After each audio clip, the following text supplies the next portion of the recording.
तो जय हिंद दोस्तों, कैसे हैं? आई होप कि आप लोग अच्छे होंगे। तो आइए आज की क्लास में हम लोग फॉर्मूला नंबर 2 देख रहे हैं। आपको संस्कृत में बैक वीडियो दिखाए थे, बताए थे। अगर वो नहीं देखे हैं तो आप वो वीडियो देखिए। आप लोग से रिक्वेस्ट है कि वो वीडियो देखिएगा, तभी जाके आपको यहाँ पे समझ में आएगा। वैसे भी आप अगर यहाँ पे देखते हैं तो आपको समझ में आ ही जाएगा, क्योंकि बिल्कुल आसान है। फॉर्मूला है तो फॉर्मूला पर बन ही जाएगा। देखिए पहला यहाँ पे आप लोग को होमवर्क लिख लेना है। जैसे कि हमें पीछे बताए थे उस पर आपको ये सब बना के लाना है कि गांव के चारों ओर वृक्ष है। आराम से आप बना सकते हैं, काफी आसान हो जाएगा।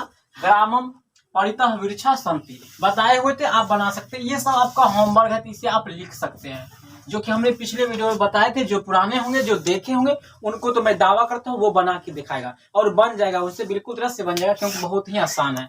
अब उसी प्रकार से आपका यहाँ पे दूसरा नंबर सूत्र आ जाता है। कहता क्या है कि सहार्ते तृतीया।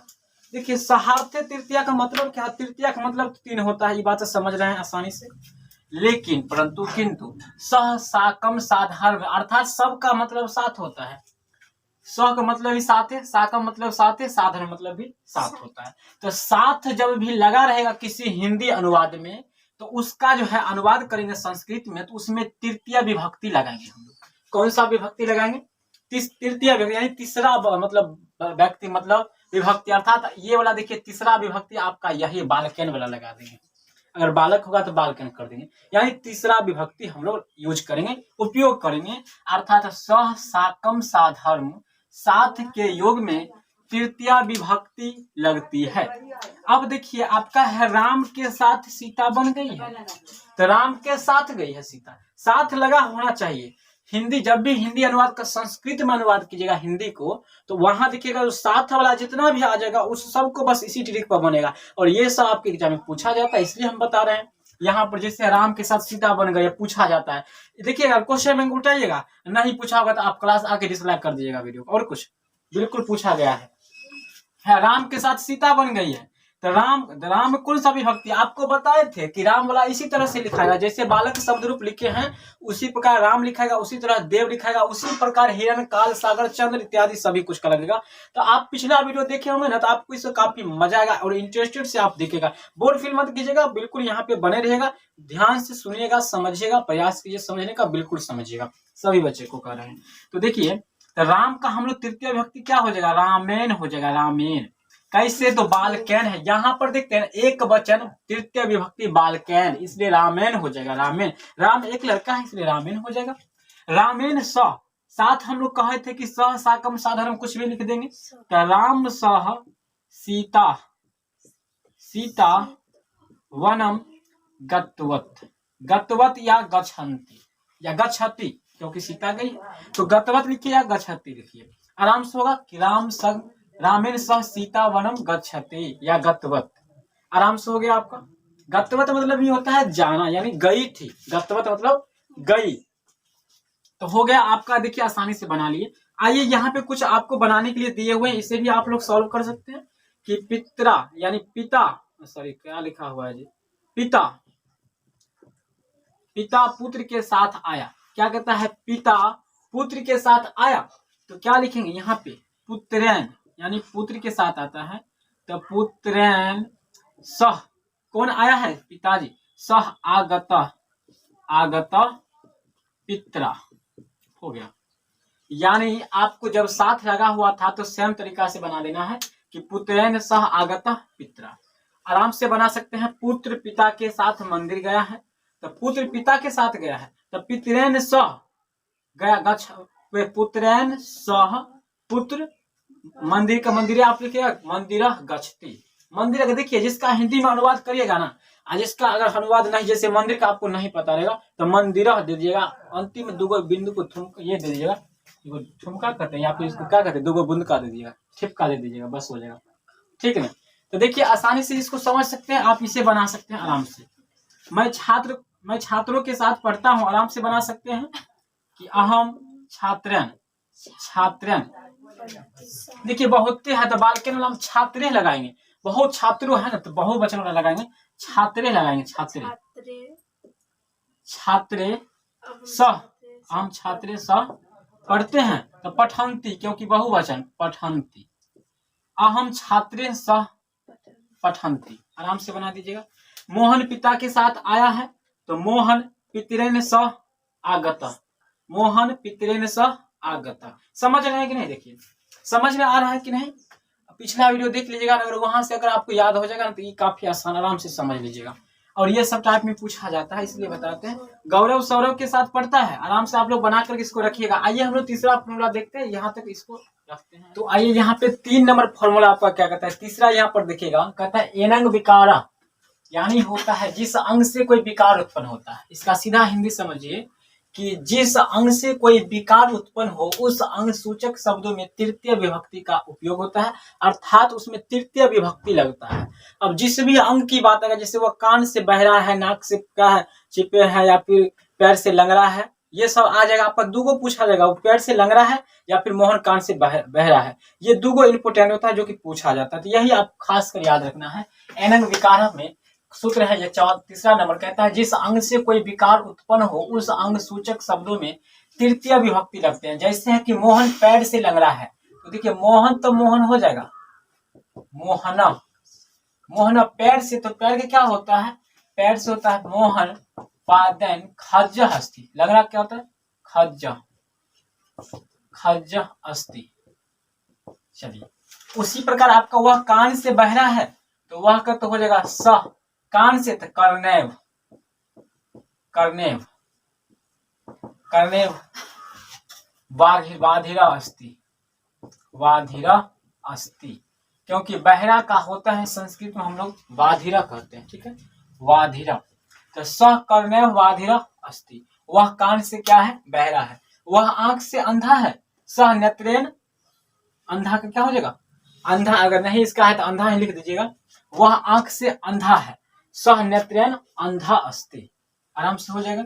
राम कान से बहरा है, राम कर्णेव वाधिरा अस्ति, आराम से हो जाएगा। तो इसको बना लीजिएगा।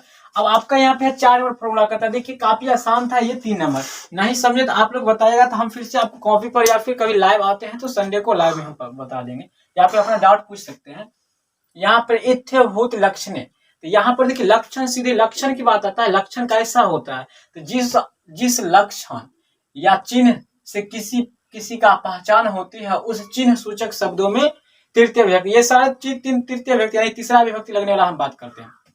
जैसे कोई वस्त्र पहना रहता है, जैसे स्कूल ड्रेस रहता है, लगता है वो छात्र है, तो पता चल जाता है। वही बात है यहाँ पे कि इत्थभूत लक्षण, यानी जिस लक्षण या चिन्ह से किसी का पहचान होती है उस चिन्ह सूचक शब्दों में तृतीय विभक्ति लगता है। अर्थात यहाँ पे देखिए यथा का मतलब होता है जैसे, यथा मतलब क्या होता है जैसे होता है। तो जैसे में आपका जो वह पुस्तक से छात्र मालूम पड़ता है, तो वह पुस्तक से क्या होता है छात्र लगते हैं या फिर छात्र मालूम पड़ते हैं। तो सह पुस्तक, तो पुस्तक का तृतीय क्या हो जाएगा पुस्तकैन, जैसे बालकैन, बालकैन होता है तो पुस्तकैन छात्र प्रत्यति, छात्र प्रत्यति,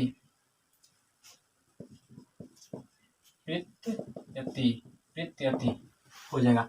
वह जटा से तपस्वी है, तो स जटा देखिए लता वाला पे आ जाएगा, जटा जो है लता वाला पे इसका शब्द रूप हो जाएगा, तो शब्द रूप आपको याद करना पड़ेगा। तो जटाभी हो जाएगा, जटाभी, जटाभी तपसी, तो तपसः या तपसः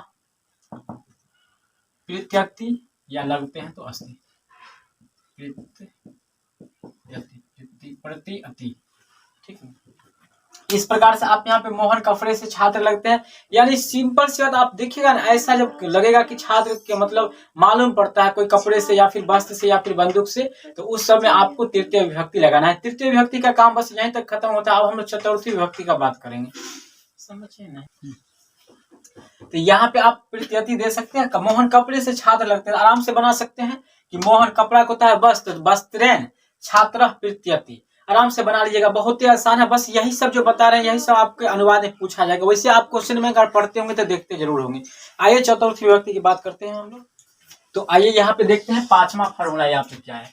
देखिए 5वां फॉर्मूला कहता है दानार्थी चतुर्थी, मतलब क्या होता है दान, मतलब क्या होता है दान किसी को दिया जाता है, तो दानार्थी चतुर्थी अर्थात इसमें चौथी विभक्ति लगेगा। जिससे कोई वस्तु दान स्वरूप दिया जाए उसमें हम लोग चतुर्थी विभक्ति लगाते हैं। जैसे यहाँ पे आप एग्जाम्पल दिखेगा तो सीधे समझ आएगा। जैसे दान किसी को देंगे, जिसमें भी दिखेगा कुछ किसी को कोई चीज दिया गया, दान स्वरूप, यानी कि आज दिया कल छीन लेगा, ऐसी बात नहीं दिखेगा, यानी जिसको दे दिया। जैसे सीता क्या है, गरीब को धन देती है, राजा गरीब को कपड़ा देते हैं, तो ये सब यानी दे दिया, तो फिर लेने की बात नहीं होना चाहिए। तो उस शब्द में क्या लगेगा, उस वैसा जो है हिंदी वाक्य को हम लोग बनाएंगे तो उसमें चतुर्थी विभक्ति लगाएंगे। जैसे यहाँ पर देखिए कहता है कि यहाँ पे सीता भिखारी को भोजन देती है, तो सीता भिखारी को भोजन देती है तो फिर छीन थोड़ी लेंगे, भोजन दे दिए तो खा लिया, अंदर चल गया, तो छीन नहीं सकती है, यानी दान स्वरूप दे दिया, भोजन दान कर दिया। तो सीता, देखिए सीता हम यहाँ पर देते हैं, दो ठुक्का देते हैं यानी बिंदु देते हैं, यानी कवि सरका जिसको लास्ट में हम लोग बोल सकते हैं।